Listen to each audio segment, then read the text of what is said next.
Good morning, my dear students. Today I am going to talk about the physiology of reticular formation. This topic will be dealt under the following headings like the organization of the reticular formation, nuclear columns and connections, then components of reticular activating system and the functions of reticular activating system. So before going into that, can you anytime thought about how a person is awake and sleep? So how this is possible? Sometimes we'll be very much awake, sometimes we'll be sleepy. So how this is possible? It is because of the reticular activating system. When the reticular activating system is excited or active, then the person will be in a awakened state. When there is no excitation in the reticular activating system and when it is inhibited, then there will be sleep, induction of sleep. So that is the main importance of the reticular formation. So going into the organization of the reticular formation, if you see in the brainstem, there are certain specific nerve nuclei. So other than these nuclei, there are some more nuclei which are present in the core of the brainstem. They constitute the reticular formation. So coming to the brainstem specific nuclei, what are the brainstem specific nuclei? They are nothing but the cranial nerve nuclei, some relay nuclei, and also some the brainstem motor nuclei, olivary nuclei, or the specific nuclei. So if you see in the brainstem, we are having certain specific nuclei. They are mainly the cranial nerve nuclei, specific relay nuclei, and the brainstem motor nuclei, olivary nuclei. So these are the three specific nuclei. So other than these specific nuclei, there are certain non-specific nuclei which are present in the core of the brainstem. Okay? In that, so in this we can see this specific nuclei. So other than this also there are certain nuclei. These are the non-specific nuclei which form the reticular formation. They are very important. And if you see these neurons of the reticular formation, they are having giant axons. The specificity of these neurons is that they are having giant neurons and they are having very much branched axons and also dendrites.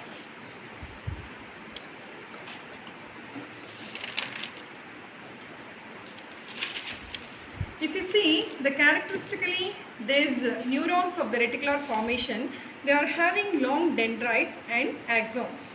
They have long ascending branches which are projecting to the thalamus, hypothalamus and the cortex. And they are also having descending branches to the spinal cord. Okay, we have seen the organization of the reticular formation. If you observe in the brainstem, we are having certain specific nuclei. They are the cranial nerve nuclei, relay nuclei and motor nuclei, olivary nuclei, etc. Other than these specific nuclei, there are certain nuclei which are present in the core of the brainstem which constitute the reticular formation. And the neurons which are present in the reticular formation, they are having characteristically long axons and dendrites. That much you remember. Okay, next coming to the connections and also the nuclear columns.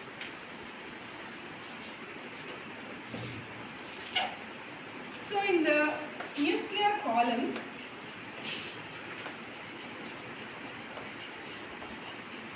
we are having mainly two groups. One is called the medial group, the other one is called the lateral group. Okay, the medial group, it is having the giant cells. These are having the small cells, small neurons. This is called the magnocellular part. And this small cell is called as the parvocellular part. This is called the parvocellular part.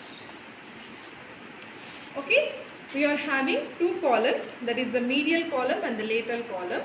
And the medial column, they are having the magnocellular part, whereas the lateral column is having the parvocellular part. So coming to the medial group of cells, they are having zygotocellular part, which is having groups like Raphe nuclei and central group of nuclei. And they receive efferents from all the sensory pathways, especially from spino-reticular tracts, that is coming from the spinal cord to the reticular formation.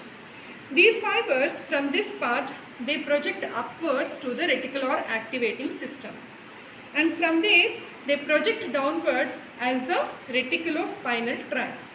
Okay, so from the spinal cord they are going to the reticular formation. If you see here, they are going from the spinal cord to the reticular formation, which is called as spino-reticular tracts, and from there it is going to the reticular activating system, and from there it is going to the spinal cord. These are called as reticulospinal tracts. These are called as reticulospinal tracts. These are called the spino-reticular tracts. So this is about the medial column. So one thing we have to remember, it is receiving efferents from the sensory part. Next, coming to the lateral part, these are present laterally, and they are having the parvocellular part containing small celled nuclei, and they are contributed mainly for the sleep wakefulness.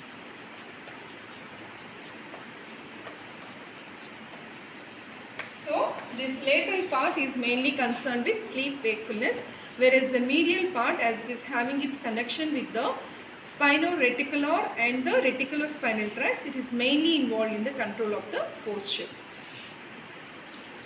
Next, coming to the efferents to the reticular formation. Efferent means which are going to the reticular formation. That means which are coming to the reticular formation. It is coming from different sites. What are all the various sites? We will look into that. They are mainly corpus striatum,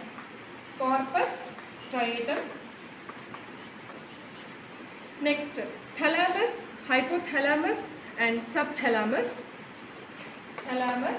hypothalamus and subthalamus, and it is also receiving the efferents from the sensory motor cortex,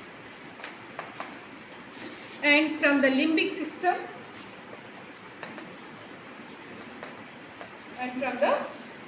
system, including the septal areas, amygdaloid complex and the hippocampus. It is also receiving the efferents from the cerebellum, and also from the spinal cord directly. They are called as spino-reticular tracts.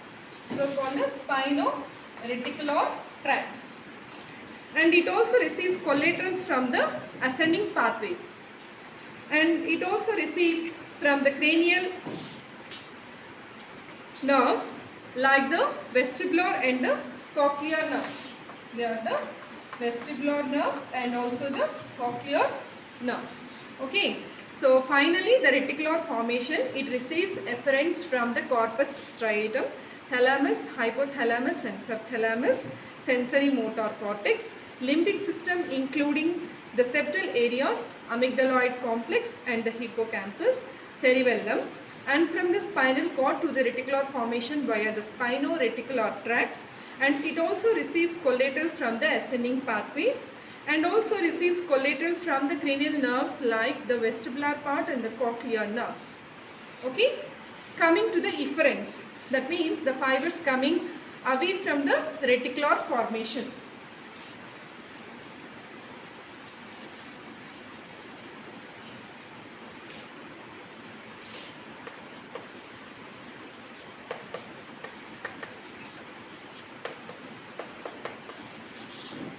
That means which are coming up. What are all those things? They are the thalamus, hypothalamus and subthalamus. Thalamus, hypothalamus and subthalamus, and also the olivary nucleus. This is the olivary nucleus. Then autonomic centers and interneurons of spinal cord.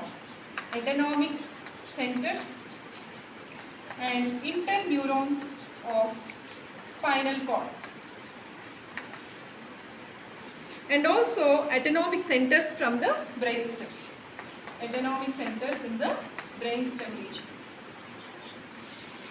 And also from the cerebellum.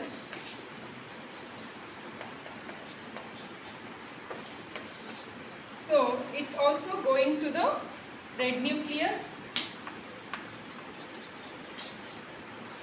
and then the tectum and substantia nigra.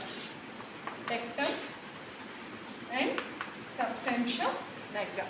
See, finally the efferents from the reticular formation, they go to the thalamus, hypothalamus and subthalamus, cerebellum, red nucleus, tectum and substantia nigra, olivary nucleus, autonomic centers and interneurons of the spinal cord, and autonomic centers in the brainstem.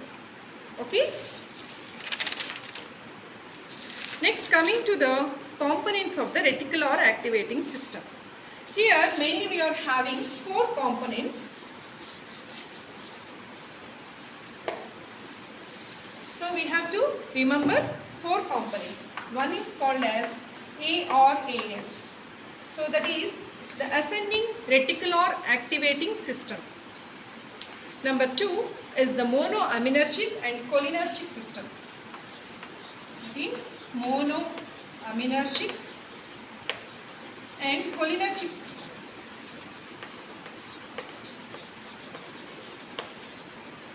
And coming to the other one, that is fibers from parvocellular part.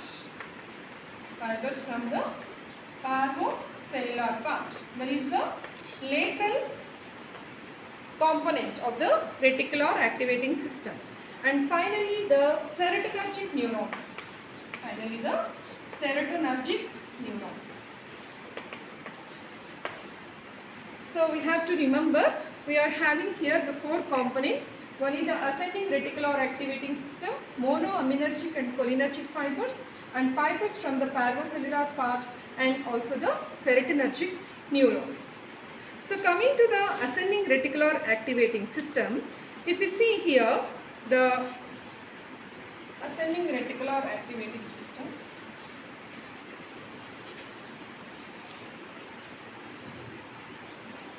there are certain central group of nuclei in the reticular formation, so which is called as the magnocellular part.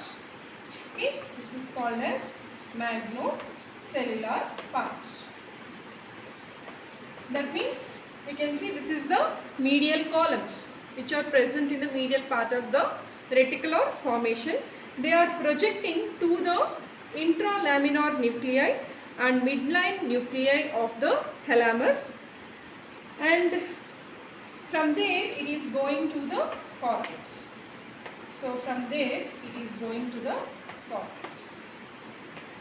So in the thalamus it is going to the intralaminar nuclei and the midline nuclei, which are going non-specifically. So non-specific nuclei. So see here, from the reticular formation in the magnocellular part, from there it is going to thalamus, and from there it is going to the cortex. Sometimes the fibers are going to the cortex directly, bypassing the thalamus. What is it doing?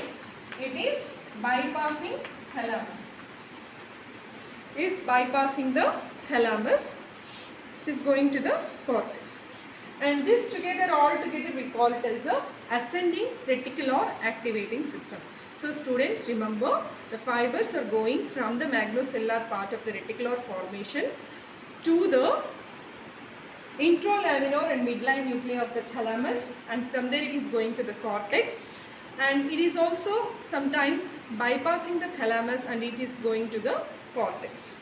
So if you see here, there is increase in the activity in these projecting neurons causing excitation of the cortical neurons, and it creates alertness and wakefulness. So whenever there is any excitation, it will result in alertness and wakeful state, just like as you are listening to the class. So when there is decreased activity in these systems, it will induce sleep. When there is decreased activity in this ascending reticular activating system, it will induce sleep. Okay, excitation will produce wakefulness and alertness. Whereas when there is decreased activity in the ascending reticular activating system, we will be having induction of the sleep. Next, coming to the monoaminergic and cholinergic fibers. Second one, monoaminergic and cholinergic fibers. So here in the reticular formation, we are having one nucleus called as locus coeruleus. So it is present at the junction between the pons and the medulla. And the substances which are secreted here are the noradrenaline, which are the secreted in the neurons of the major monoaminergic and cholinergic systems, which are located in the reticular activating system. So they are involved in the integration of various sensory and behavioral activities.